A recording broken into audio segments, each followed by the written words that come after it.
সারি রহমাতুল্লাহ আলাই। দেখেন ব্যক্তির পরিচয়টা বুঝতে পারছেন আপনারা? যিনি একজন তাফসিরের রাইটার, উনি কত বড় আলেম, মারহাবা বলবেন না? তাফসিরে কাশাফের রাইটার আল্লামা জামাখশারি রহমাতুল্লাহ আলাই। তিনি ছোট্টবেলায় পাখি নিয়ে খেলা করছিলেন। চড়ুই পাখি হোক বা যে কোনো পাখি ধরলেন, আমরা অনেক সময় বাচ্চারা পাখি ধরে না, পাখি তো পাখি ধরলেন, ধরে এটার পায়ের ভিতরে সুতা বাঁধলেন। সুতা বেঁধে উনি পাখিকে খেলা করতেছে, তো টানতেছে, পাখি এদিকে টানে, পাখি ওই দিকে যায়, তো টানতে টানতে সুতা তো এক সময় গিয়ে ওই পায়ের ভিতরে আঘাত খেয়ে পাখির পাওটা আলাদা হয়ে জমিনে পড়ে গেছে। এই দৃশ্যটা এসে আল্লামা জামাখশারি রহমাতুল্লাহ আলাই ওনার মা দেখে ফেলেছে। তো ওনার মা দেখে বলে, ছেলে তুমি কি করছো? এই ফাঁকিটার পাও কেটে ফেলেছ। তখন মা কি বলছে জানেন? মা এতটুকু বলেছে, তুমি যেভাবে ফাঁকিটাকে কষ্ট দিয়েছ, তুমি যেভাবে তার শরীর থেকে ফাঁকির পাওকে আলাদা করে দিয়েছ, আল্লাহ যাতে তোমাকে এভাবে শাস্তি দেয়। জোরে বলি আল্লাহু আকবার। উনি কিন্তু তাফসীর ইবনে কাশশাফের রাইটার আল্লামা জামাখশারি রহমাতুল্লাহ আলাই। এত বড় একজন জবরদস্ত আলেম, এত বড় একজন আলেম, অথচ মা, ও ভাই বেয়াদবিটা কি উনি বেশি বড় করে ফেলেছে নাকি? কি রে, এটা কি একটা বেয়াদবি হলো নাকি? পাখি নিয়ে আমরা খেলা করি না? অনেক সময় আমরা জিত করে গরুকে মারি, মহিষকে মারি, হাঁস মুরগাকে মারি। আমরা অনেক সময় আমাদের আওতার বাইরে চলে গেলে আমাদের মেজাজ হারিয়ে ফেলি। যারা হাল চাষ করতে যায়, এই একটু যদি হাল চাষে উল্টা পাল্টা হয়, এমন বাইরানো শুরু করে, অনেক কিছু হয়ে যায় আমাদের। তো এটা পাখি অবুঝ। কিন্তু মা তৃষ্ণা দেখে সইতে পারে নাই। মা কষ্ট পেয়েছে, তো বলে ফেলেছে সাথে সাথে, আল্লাহ এই তুমি পাখিটাকে কষ্ট দিয়েছো, তোমাকে আল্লাহ যাতে এভাবে কষ্ট দেয়, তোমার পাও যাতে একদিন সেভাবে কেটে যায়। হায় হায়। তো আল্লামা জামাখশারি রহমাতুল্লাহ আলাইকে, ওনাকে একসময় জিজ্ঞেস করা হয়েছিল যে আপনার পাও নাই কেন? তখন উনি এই ঘটনাটা বর্ণনা করেছেন, আমার মা আমার জন্য এইভাবে এই কারণে বদদুয়া করেছেন, বিদায় আমি আমার ঘোড়া থেকে পরে আমার পাও জমিন থেকে চলে গেছে। হে কাররাবাসী, হে কাররাবাসী, কসবাবাসী, এই মারে কোনোদিন কষ্ট দেওয়া যাবে? আল্লাহ আমাদেরকে বোঝার তৌফিক দাও। জোরে বলে আমিন। আল্লাহুম্মা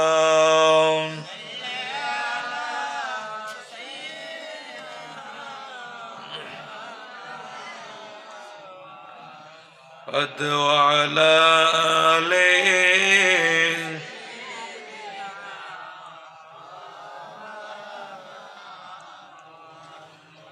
দিবানিশি কালদরে মোর গুনাহ মাফের লাগিয়া, আরে মাফ করিয়া দিবেলি তিনি রহমতের দরিয়া।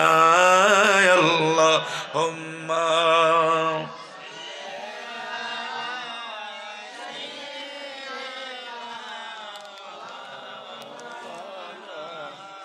মুহাম্মদ ওয়া আলা আলিহি।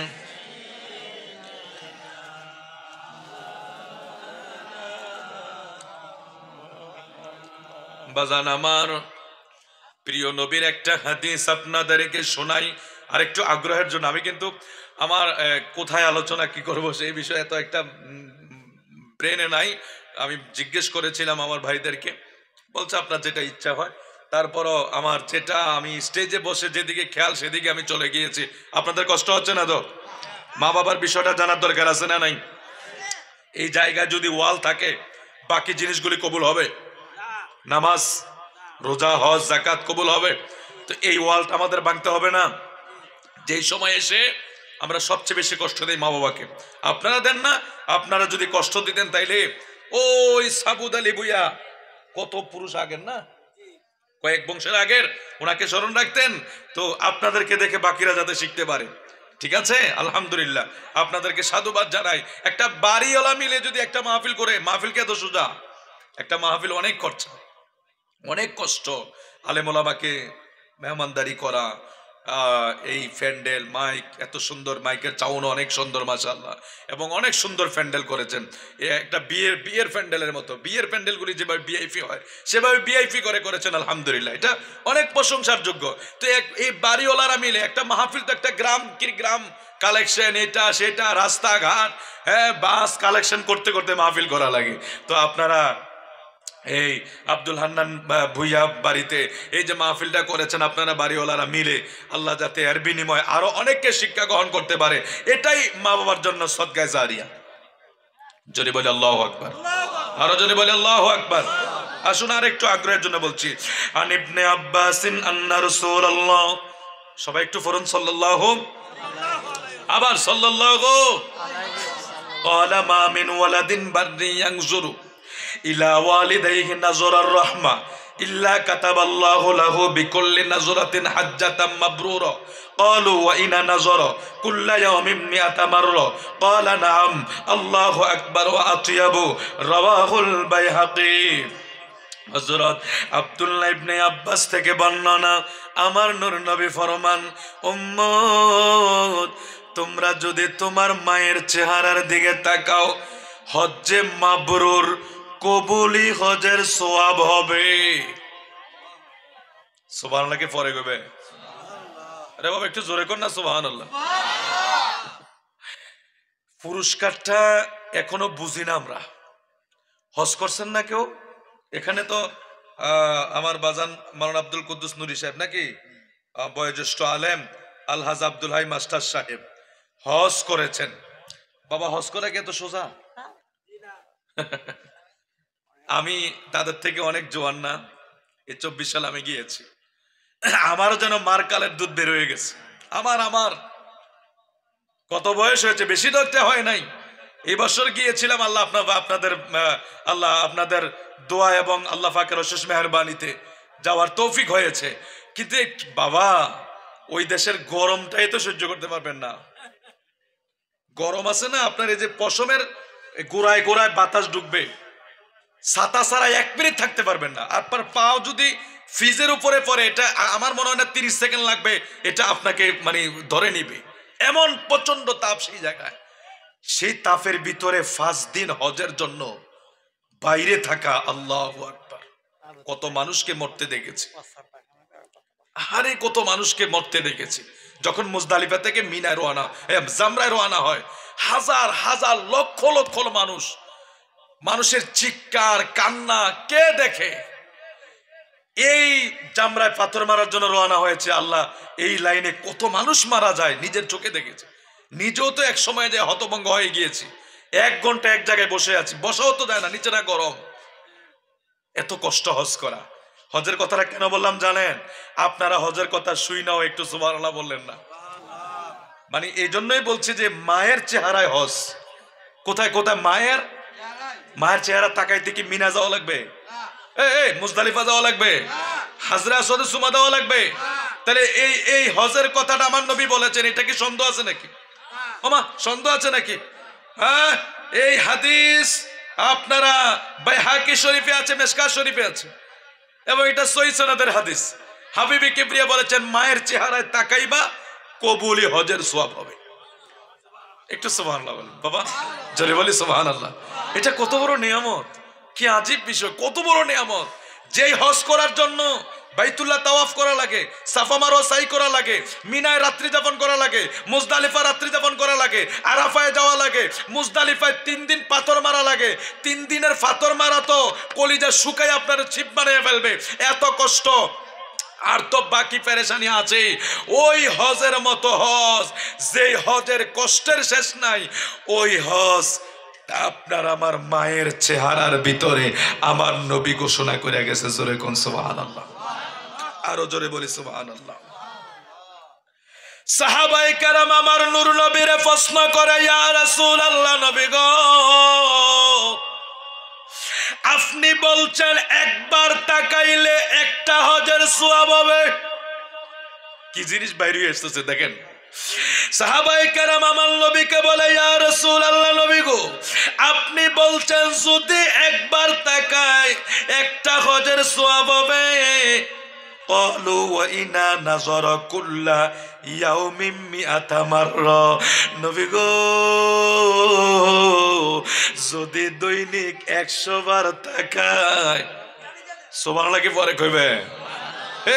আরো জোরে করে আল্লাহু আকবার। আমার নবী বলছে একবার, নূর নবী বলছে ইলা ক্বালা মা মিন ওয়ালাদিন বাররি ইয়ানজুরু ইলা ওয়ালিদাইহি নাযরার রাহমা।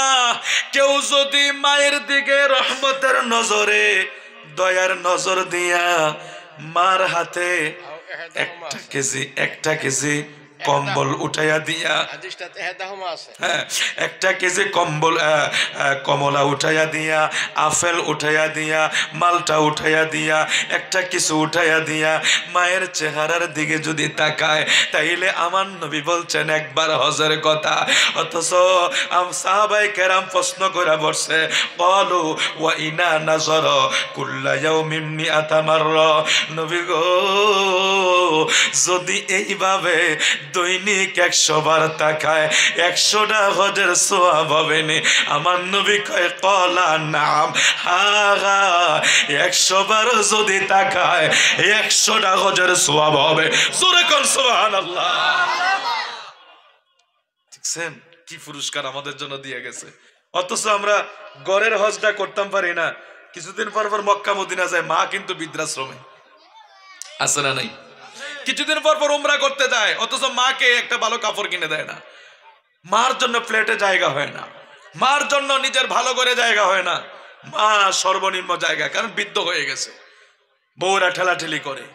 এমনও ঘর দেখেছি, এমনও সংসার দেখেছি, পুত্রবধূ তার জামাইকে বলতেছে, ছেলেকে তার জামাইকে বলতেছে, তোমার মা যদি তোমার সাথে থাকে আমি তোমার সংসারে করব না। আরে আপনারা তো নাটক দেখেছেন, এগুলি বাস্তব হয়, অনেক অনেক বাস্তব হয়। অনেকে তো নাটক সিনেমায় দেখেছেন, এগুলি বাস্তবে অনেক হয়।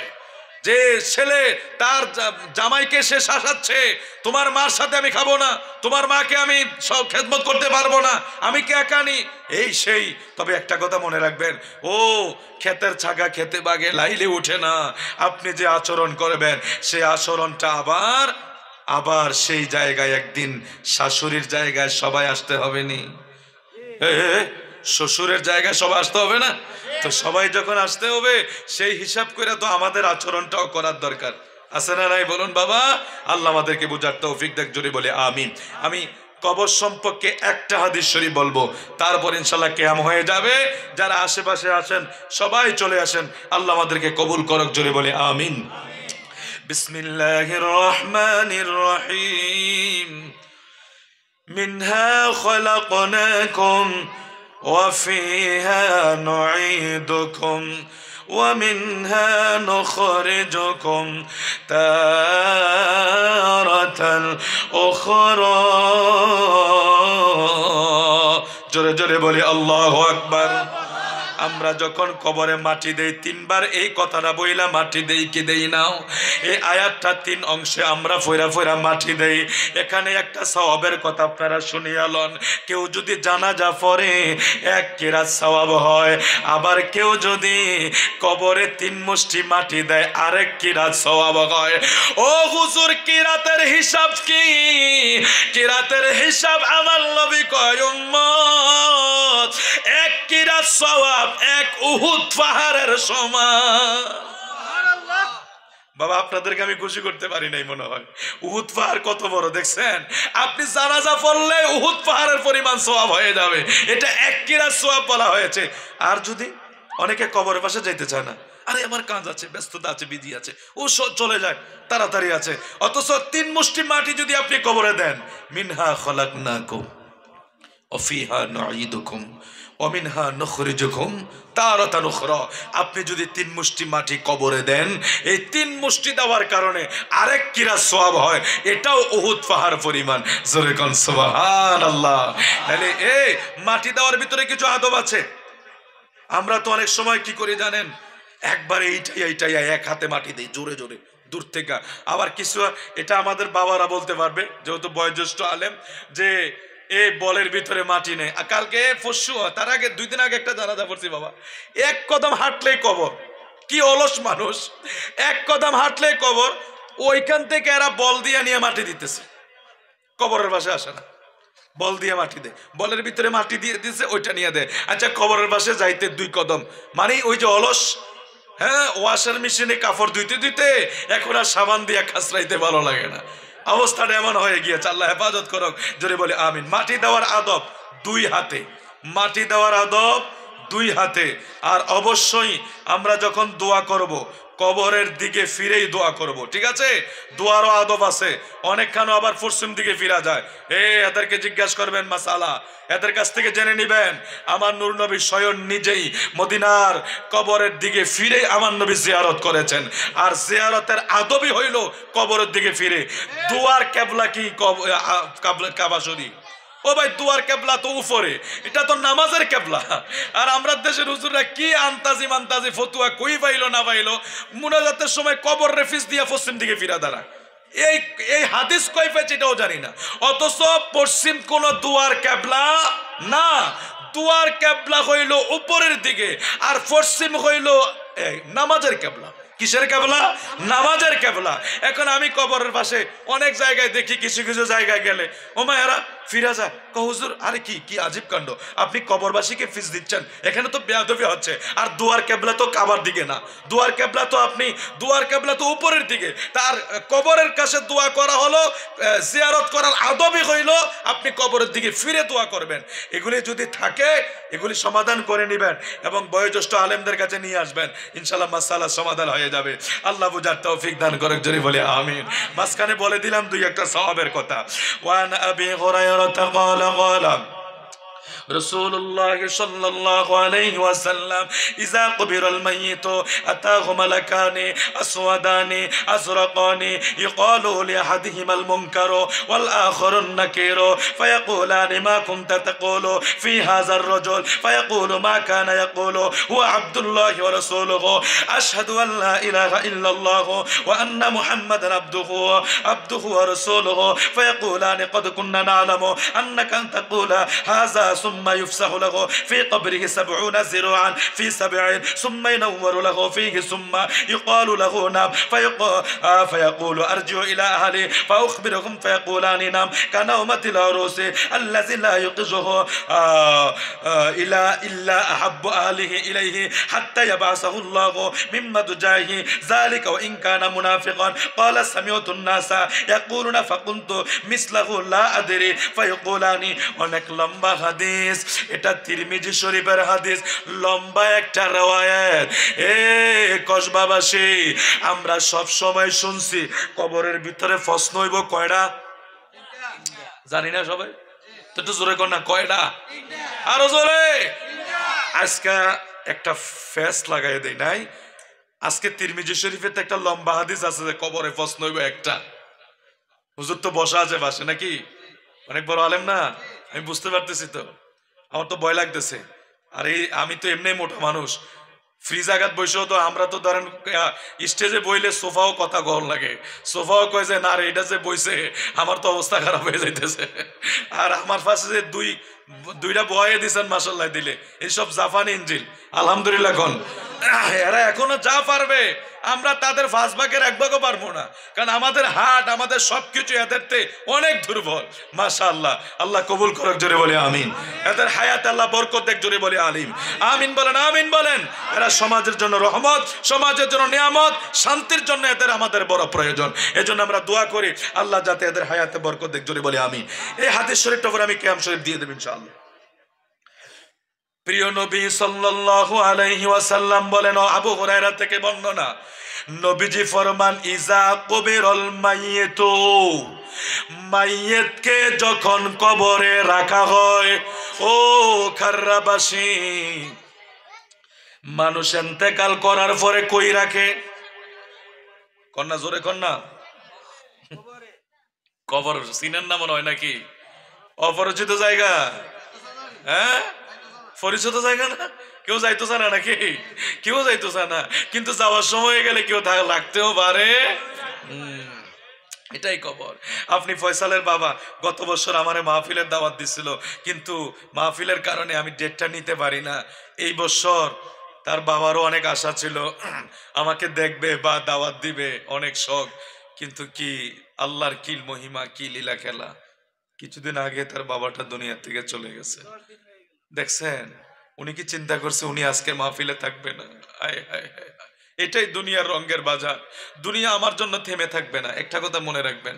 আমার জন্য দুনিয়া থেমে থাকবে, আমার ছেলেরা থেমে থাকবে না, কেউই থেমে থাকবে না। সবাই আমি মারা যাব, আমাকে কবরে দিবে, দেওয়ার পরে তারা তারার মতো আবার চলতে শুরু করবে। ওদের সংসার, খাওয়া দাওয়া, আনন্দ ফুর্তি আবার এদের মতো চলতে শুরু করবে। কিছুদিন আগে একটা বিয়ের অনুষ্ঠানের পাশে লাশ দেখেছি। এদিক দিয়ে অনুষ্ঠান চলতেছে, টাকা উঠাইতেছে, আরেক দিক দিয়ে লাশ শোয়া রাখছে কাপড়ের কাপড় পরাইয়া। তার পৃথিবীর মানুষকে ওই দৃশ্য দিয়ে বুঝাইয়া দিছে যে পৃথিবীর কোন মানুষ তোমার জন্য থেমে থাকবে না। হয়তো তুমি জিন্দেগি শেষ করে দিচ্ছ সন্তানের জন্য, জিন্দেগি শেষ করে দিচ্ছ পরিবারের জন্য, এই সংসারের জন্য, অথচ তোমার আমার ইন্তেকালের পরে সংসার আগের মতো চলতে শুরু করে।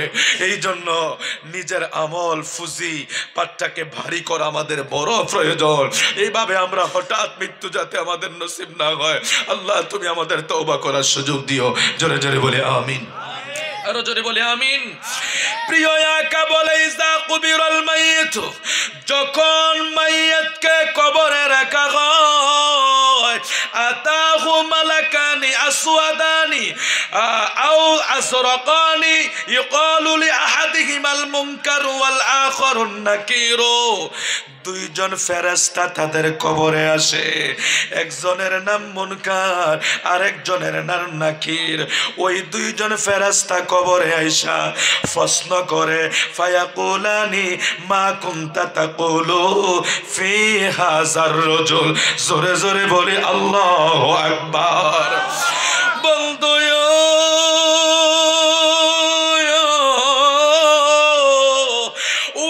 ওইটাও ঠিক আছে, বুখারীর হাদিসে আছে কবরের ভিতরে তিনটা প্রশ্ন করা হবে, সেটাও আমরা মানি। কিন্তু এখানে আমাদের প্রিয় নবীর একটা শান ফুটে উঠেছে।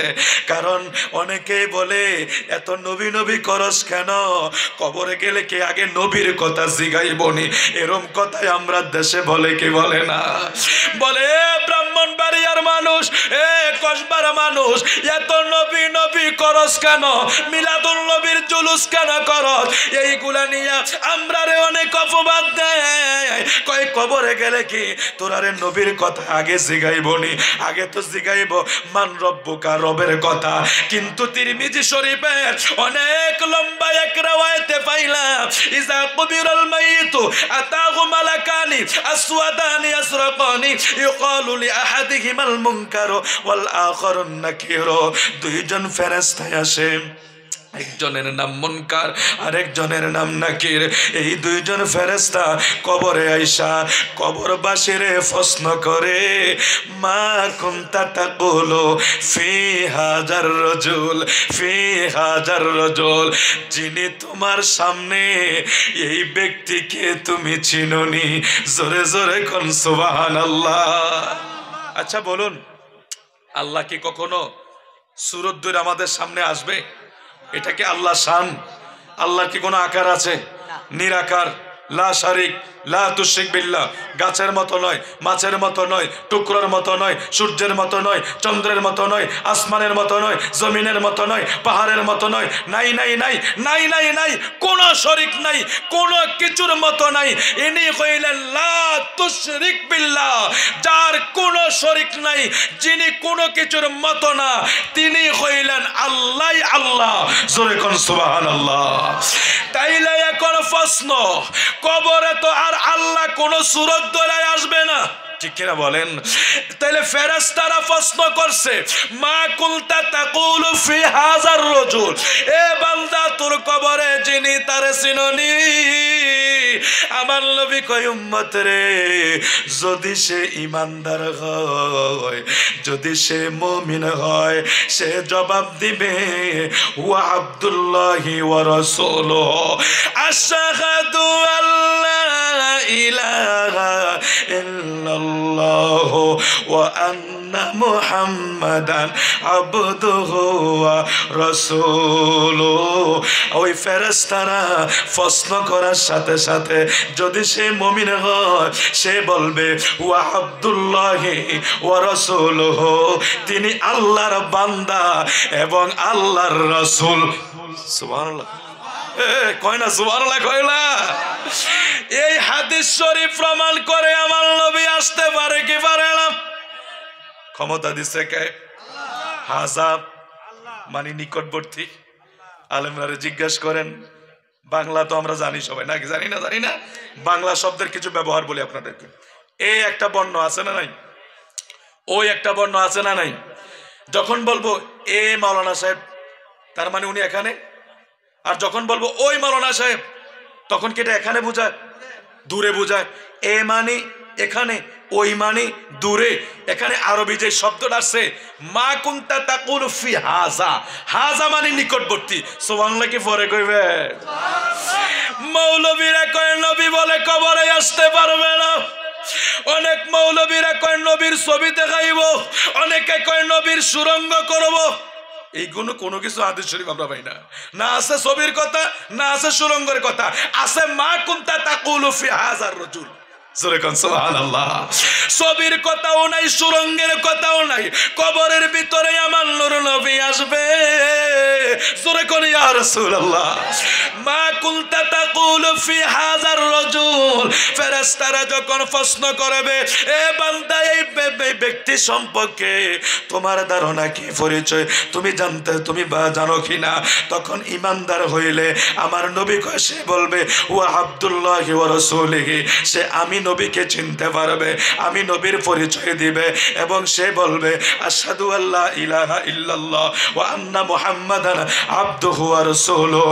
সে এইভাবে যখন আমি নবীজির সাক্ষী দিয়া দিবে, আমি নবীর যখন সাক্ষী দিয়া দিবে, আমি নবীর পরিচয়টা যদি কবরে দিতে পারে, ও খাররাবাসী শোনো, ফেরেশতারা বলবে তুমি যা বলেছ সত্য বলেছ, আমরা জানতাম তুমি এটাই বলবা।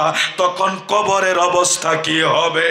ফি কবরিহি ৭০ জিরাআন ৭০, কবর ডাইনে ৭০ গজ, বামে ৭০ গজ, সামনে ৭০ গজ, পিছনে ৭০ গজ, উপরে ৭০ গজ কইরা কবর প্রশস্ত হইয়া যাবে।